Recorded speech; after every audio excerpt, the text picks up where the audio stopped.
Well, I had some of the best shoot help a man could have today. I had Gabe working the remote, Haley punching upstairs, and they took turns. That's one of the good things I can say about having the preferred shoot is your 4-year-old can work the button, sit up there, and run the whole deal. They've been working it for a couple years now, him and Haley. But he can sit right there, keep an eye on you. Every now and then he'll check and make sure if you nodded or not.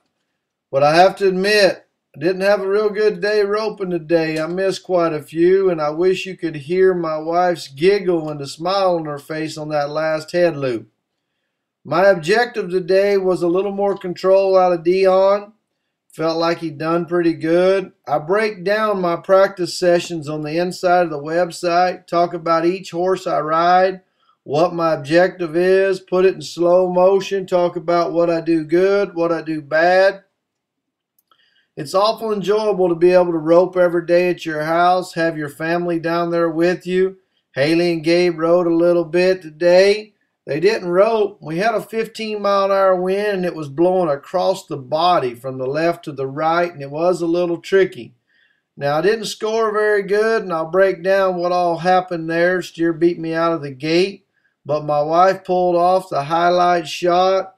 I told her I don't think she realized how hard that shot was, but she pulled off a great shot.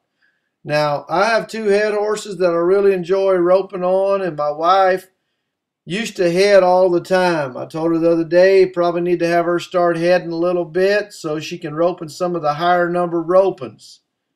But I priced Murphy the other day to Coleman Proctor. He was the one that found him for me. Him and Blaine Lineweaver. Priced him to a couple guys. They have till April 1st to buy him. If they don't buy him, he belongs to my wife. Now, Big and Rich has really come around. He's starting to do pretty good. I've actually bought a new project the other day. A 15-year-old head horse that's extremely gentle. Scores outstanding. But I've got to get him a little lighter in the bridle. We'll keep you posted on how he does. But his name is Magic. I call him 747.